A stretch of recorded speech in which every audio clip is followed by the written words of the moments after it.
Welcome back to another video, guys, and today we'll be talking about the cars that you must have in your garage. Now, first off the list, which is none other than the Night Shark. I swear, this thing saved me a bunch of times, and some of these KD warriors, they can't seem to defeat this. Now, you now have the Jubilee and the new Imanitech vehicles. Now, nothing's wrong with those, but nothing will beat the Night Shark, honestly, because this thing is basically almost invincible.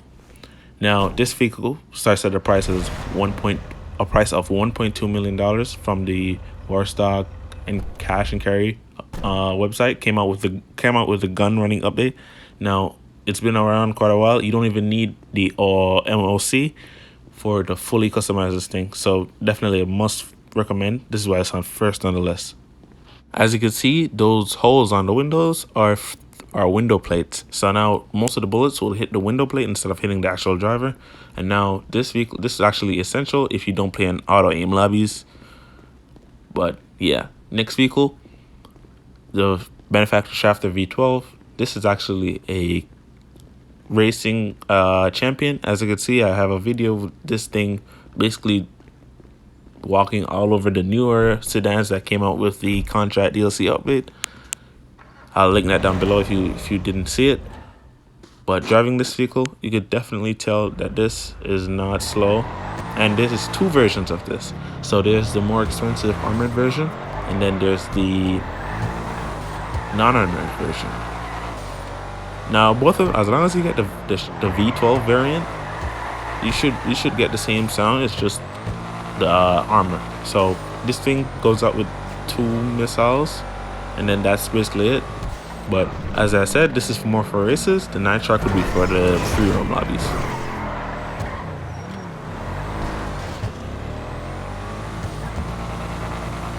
Now the non-armored version starts at 116,000, and now the armored version, which I recommend you guys get, is 325,000. Now this is very reasonable and very cheap compared to the Cinque Mila and the Deity. Now the Cinque Mila starts at $1.7 million, and then you have to put certain upgrades on it just for this thing to even keep up. So this is definitely worth a steal now that the newer sedan vehicles can't even keep up with it. So moving on to the next vehicle. Now, honestly, I couldn't make a list without including this car in it for the muscle car class. If you have the money to spend $700,000 on a muscle car, by all means, get the Gauntlet Hellfire.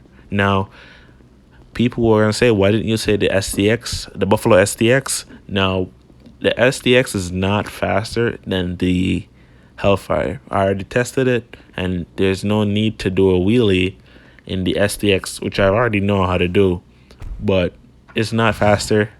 I'm pretty sure when someone's chasing you, you're not going to stop and do a wheelie to get away. So let's be realistic. Now, if you don't have $700,000 to spend on a muscle car, but I would substitute this car with, gonna be next. But for this car, definitely worth it. Of course, you get a unique sound, and it's always accelerating in a sense. Now, this car is not necessarily the fastest, but it's the most cost effective, because you don't necessarily need skill to drive this vehicle. So most muscle car races are in a straight line. Now this is dominant on the straight line aspect, and it's somewhat, if you have a little experience, you can definitely put this thing around a corner. Now I'm gonna mention a car. If you don't have $700,000 to spend on a muscle car, I get it. Some people just don't care for the game that much to grind that much money to spend on a car. Bitch ass.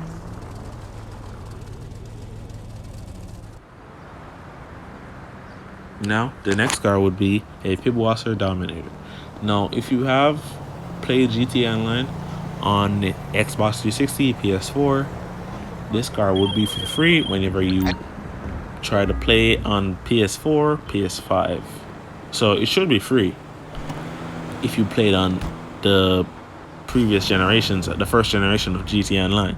So this car has the option for you to put a turbo on it without meeting requirements for the turbo tuning. Now this is essential for newer players who are still trying to, get their footing in the game.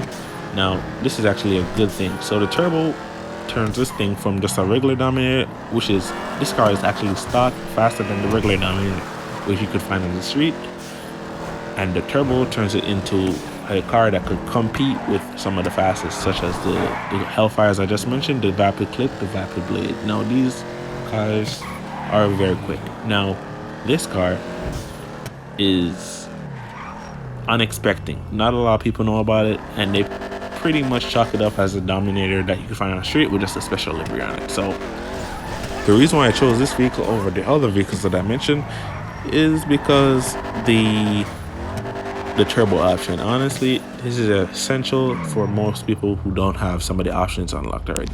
So moving on to the next vehicle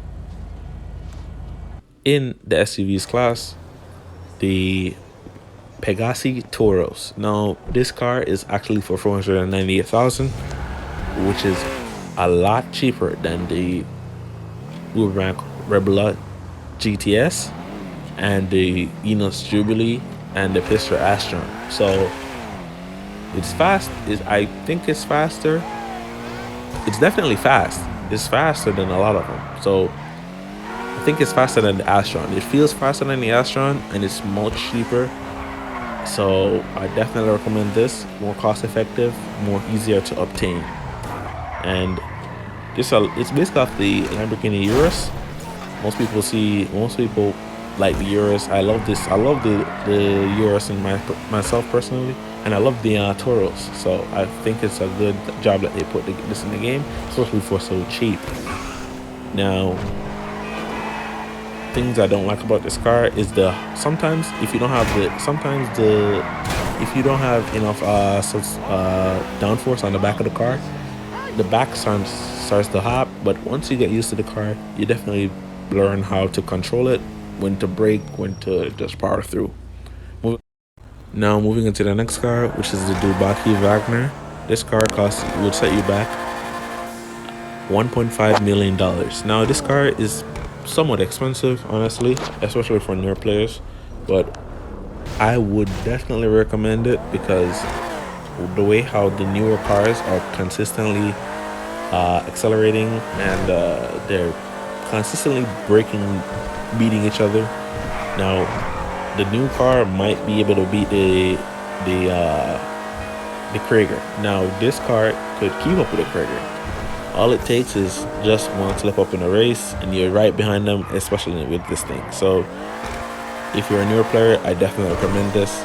It's not that far. It's much cheaper than buying a Krieger for like $2.8 million.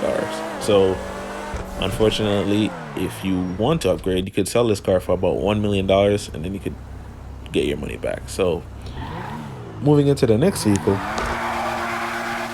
which is the fastest vehicle still in the game and the most broken vehicle ever, the Ocelot Pariah. Now there's been rumors that the Celica is the fastest car in the game with the tuners update, but that's no longer anymore, as the tuner cars have been nerfed, and the Celica is never faster than this because you need a glitch to make this thing faster than this. So this fastest sports car I definitely recommend, and the most rewarding experience with driving a car in GTA land would definitely be the Pariah. Sometimes if you clutch kick it in the right moment, it seems like the car wants you to actually work to keep it straight, which is somewhat annoying.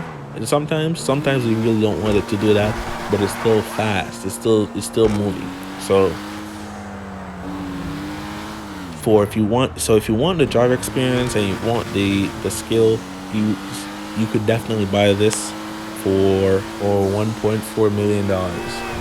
Now, definitely not cheap, but honestly, if you're gonna keep up, you're gonna have to pay to play. So either you pay to keep up or you pay to beat them all. Honestly, this is what I recommend. Sometimes I still choose this over the fastest vehicles and the most stable vehicles, because sometimes you gotta show them no matter what. Even though you're using the vehicles that are meta, you still can't beat me. So definitely recommend this, especially for newer players. And we're gonna move on to the vehicles that you definitely need for tuner races. Now this class is the tuner class, and they are sports vehicles, but they're in the tuner, but they need to be tuner for the tuner races. Now, after all the cars that I've tested, the double R performs the best out of all of them. Now, there's a runner-up, which is the Uber Max Cypher that I would recommend also, and these two cars are both on sale this week. So if at the time of this recording, if you're watching this, definitely scoop these cars up before Thursday, because they're gonna change them. Now, unfortunately, these cars did get nerfed with Rockstar disabling the mid-drive speed boost on these cars, so they're not as fast as they are before, or they don't accelerate as they did before, but they're still needed for the price ride challenge to get newer vehicles, so you don't have to spend that much money. That's basically it for the video. Thank you guys so much for watching. Please like and subscribe. Comment down below what cars you think I missed, what cars you would change out on the list. Thank you guys so much.